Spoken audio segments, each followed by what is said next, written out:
All right, so good morning, guys. Real Housewives of Potomac. So it starts off with Ashley, Giselle, and Mia meeting up at this store. They're getting ready for Ashley's trip.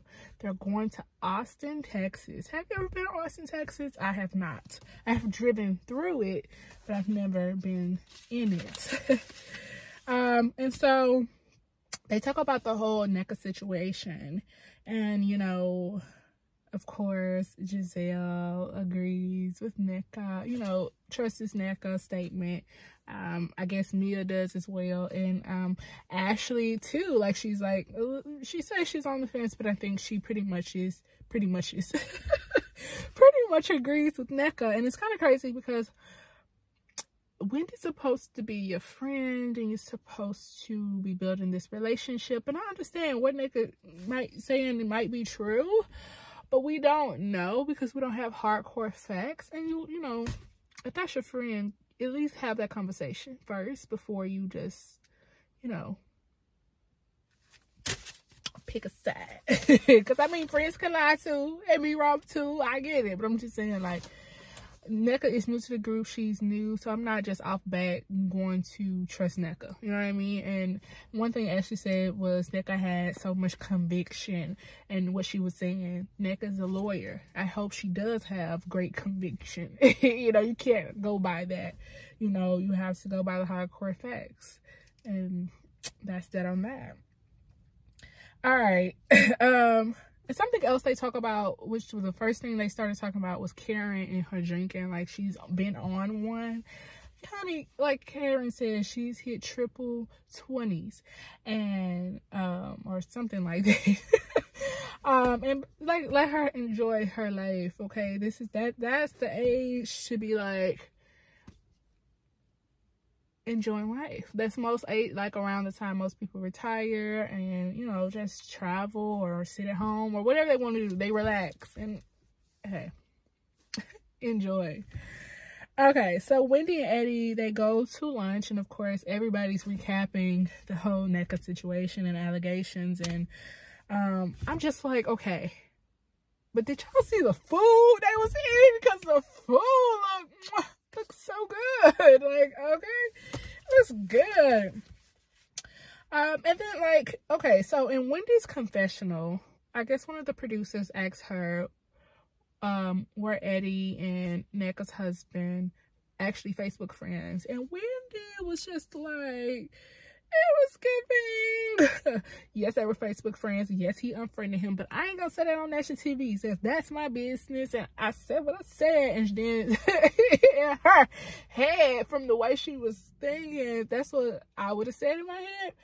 But she's like, well, maybe. Oh, I say it's giving maybe. Wendy was like, you know, when I went to college, I didn't know everybody that went to my, I didn't know everyone that went to my college. So it's funny how, you know, you notice my husband, like, I can't help it. He's a fan. Basically some of that nature. But anyway, it's giving Wendy, like, yeah, like, come on. Y'all was Facebook friends, like I said. Y'all unfriended him for whatever the case, whatever the reason be. Just be honest. All right, so we're NECA and her husband, and of course they're recapping again the pickleball event. And from my knowledge, if I'm not mistaken, that event happened the day before, so it's pretty fresh, and that's why everybody keeps talking about it and bringing it back up, because it literally just happened. It wasn't like months or weeks ago. So her and her husband were just talking, and NECA got in her confessionals and was just like, you know, for someone to make a shrine, it is a very toxic and deadly thing, and it's not something, you know, you want to be associated with. You don't want anybody putting your name or attaching your name to something like that, because it doesn't bring you any good vibes, you know. And she just wants Wendy to stop being fake and just be honest about the situation. And you know what, in that regard, I honestly don't know for sure. I'm gonna need to see photos, like actual video, like physical proof of this. I don't know if that part is true, but I do agree with this part. Wendy just needs to be honest and stop being fake. Girl, just tell the truth. Women, just tell the truth, you know. Okay, so NECA and her husband have been trying to get pregnant for 7 months. It's just not happening. And NECA's husband is like, we just need to do it more often. just need you now, every day, all day. Stop playing with me. And Nneka's just like not having it. Like, he's not taking it serious, and she's pissed, okay? And you know, it's quite funny because Nneka said in the previous episode, like, the way Wendy talks to her husband, Eddie, she must wear the pants of relationships. And I'm just like, Nneka, seems like you're wearing the pants in your relationship right now. I'm just saying, shade for shade. But I mean, there are moments where your spouse doesn't take it as serious as you are, and or isn't as yeah, in the moment they don't take it as serious, and they kind of like, you know, joke it off because, you know, make the moments not so heavy. And I feel like that's what he was doing. Nneka just was not having it. But it's kind of funny because, again, you know, there are situations where the woman has to wear the pants. There are situations where the man has to wear the pants. I feel like people need to stop it. There are certain things that are for men, certain things that are for women. There are certain things that you guys have to do together and kind of like trade off on. And that is okay. I don't know if any of that is making sense, but I hope you understand what I mean and where I'm coming from. Okay, Mia and Gordon goes to therapy, couples therapy, and they talk about a lot of information, okay? Okay, now everybody is like getting on the flights, meeting up. We have the, you know, everybody has finally arrived in Austin, Texas. Ashley has divided, I hope I have it correctly, fire, air, and earth vehicles. So 3 different vehicles in the latest. So, you know, you had Robin, Wendy, Candace, Mia. And that's like a weird car. But the only people who said anything was, first it was Robin, like, in her confessional, like, I thought me and Ashley were friends. Like, why would she put me in this car with Candace? Or I don't think she even said her name. I think she said this girl, this lady. I don't even know what she said. But basically, she's talking about Candace. Like, why would Ashley put her in the car with Candace? Because Ashley's a messy boo, okay? She's loyal to no one, okay? And then Candace is in her confessional, is like, she's not happy that her and Robin isn't in a good place, and that, like, she just doesn't know how to deal with her. And then, you know, producing. They show, you know, where Candace on this interview, and the guy asked Candace about Robin, and she was just like, fraud. Like, Candace, I mean, come on. Y'all don't see eye to eye. Y'all don't have each other's best interests. Y'all both have said things. But at the moral of the story, at the end of the day, Robin is not going to ever be loyal to you. She's always going to be loyal to Giselle. And that's just one friendship you need to let go. I'm just being honest. Or keep around if you want to continue to have toxicity around you. Like, but just let it go. Hopefully they can learn to be cordial. Okay. Hopefully they can learn to be cordial, but I just don't see it being a real genuine friendship again, because Robin and Giselle are too much like this. And honestly speaking, I could not ever trust someone that is so close to someone who just talks very disrespectfully about me. No.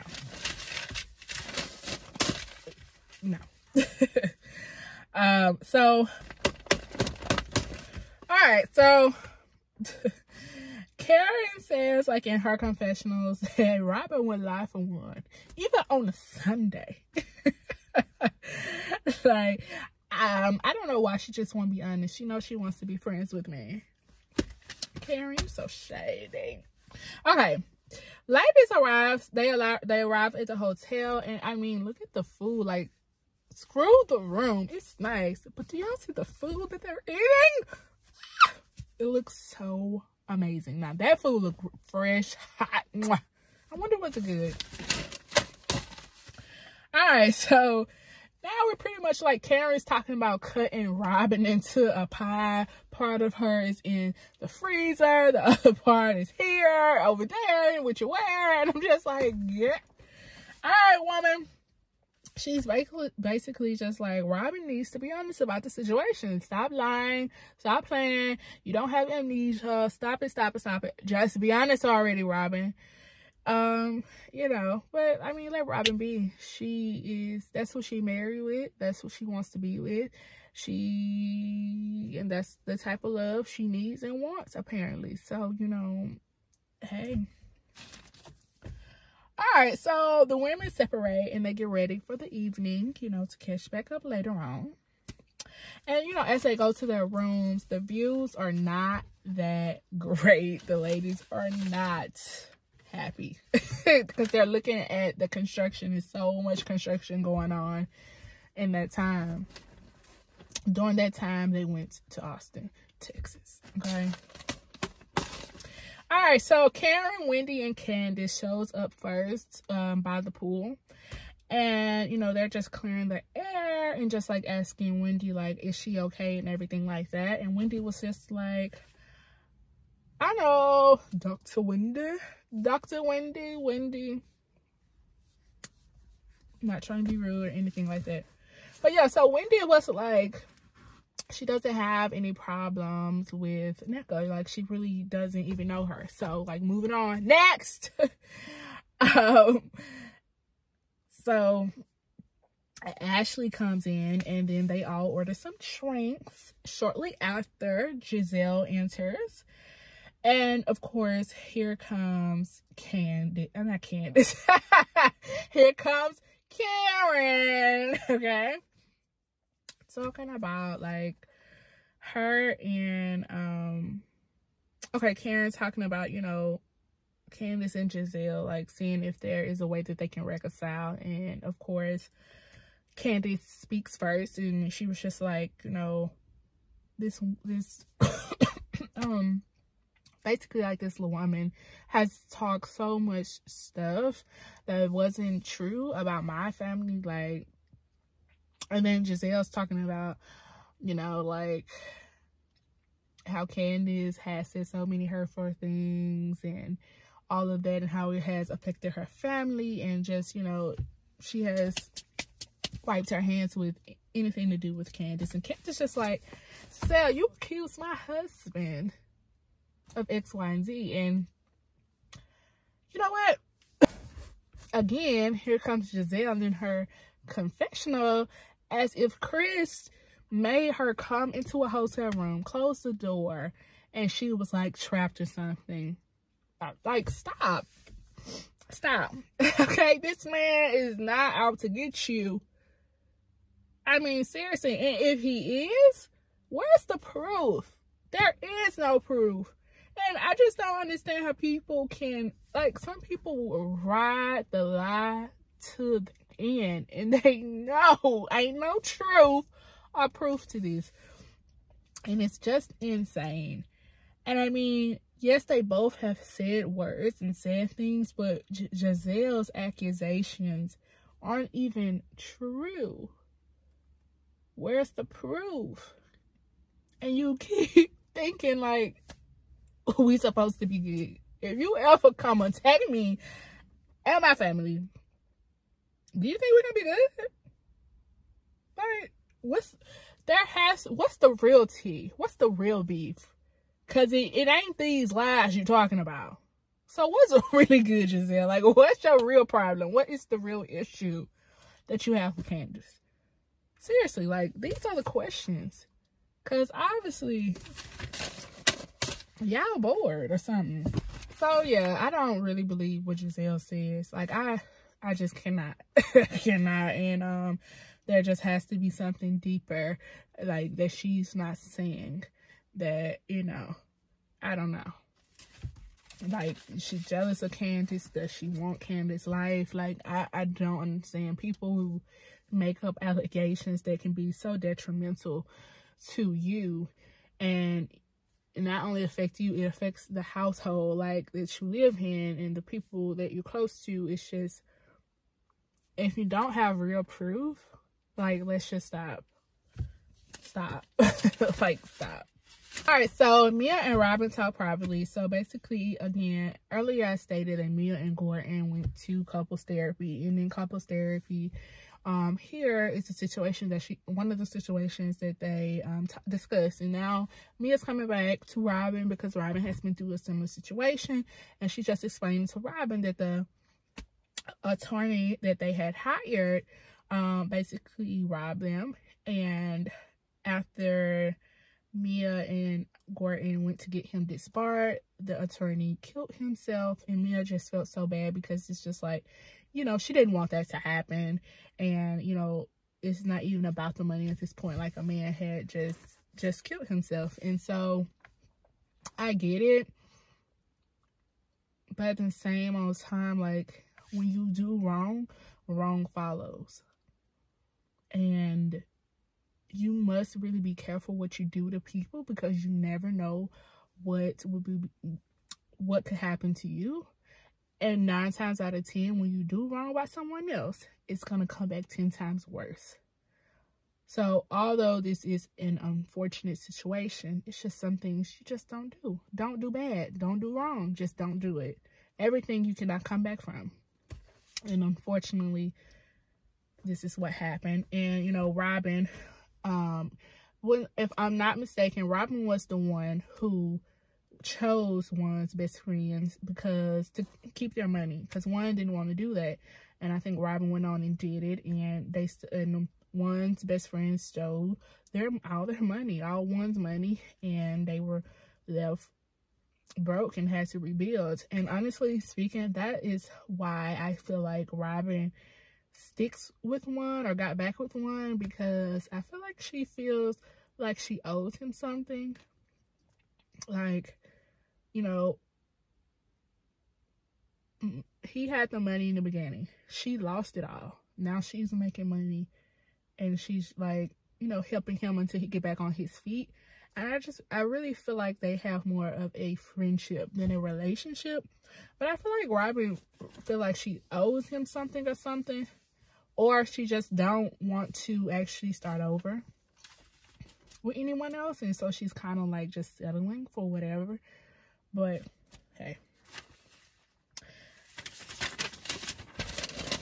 They're very unfortunate situations. But again, just do right by people. And if they don't do right by you, then take appropriate action. Also, when you do wrong, wrong follows. And it comes back 10 times worse. So think about it before you do it. And hopefully you make the right decision. Okay, so Karen talked about how her and Giselle has been friends for a long time. And how Giselle was being awfully quiet. Okay, and here comes the situation again. Okay, so again, Giselle brings up about what Nneka said about the shrine and everything. Like, she was just so disturbed by that. And then, you know, Candace defends Wendy, you know, just trying to, you know. And then here comes Giselle defending Nneka and just like, well, didn't your mom say something about Mia? And here's Wendy just like saying the whole comment of what her mother said. I mean, it was a nasty comment, but I mean, she's defending her daughter. So who plays nice? You know, when you do wrong by somebody's child, like when you do wrong by my child, do like I'm gonna play nice. Okay? Especially when you keep coming for her. Okay? So I don't know what you expect. Okay? But it wasn't nice when Wendy's mother said it wasn't nice, but she was defending her daughter. Oh well. Okay. The lady does okay, and so some of the ladies felt like, you know, when Wendy did that, like that did not help her case. But I mean, in Wendy's defense, she was just like, what my mother said wasn't to the extent of what Nneka's claims were.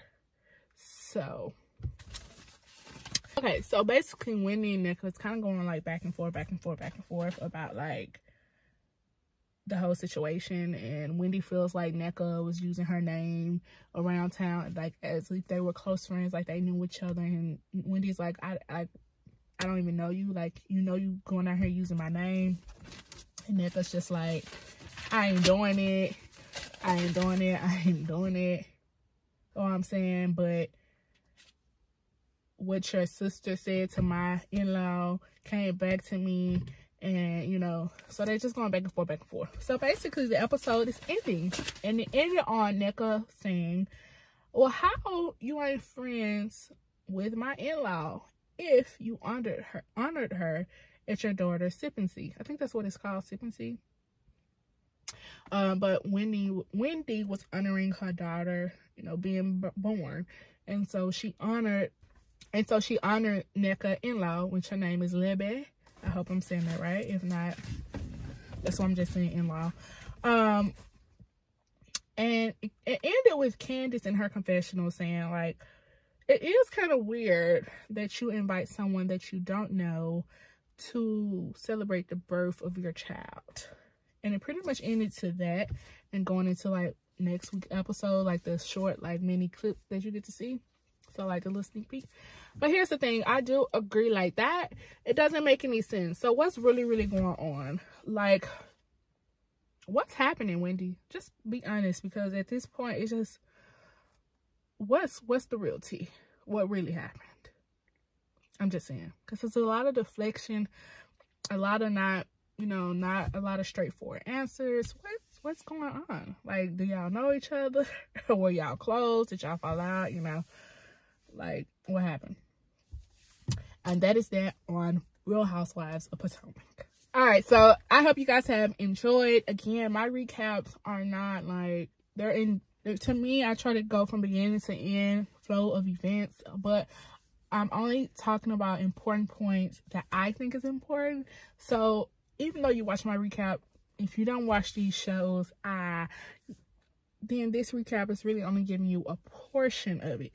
But for the most part, I feel like I covered everything of what the episode was mainly about. So I hope you guys enjoyed, and I'll see you guys real soon with another video. Married to Medicine is coming out next.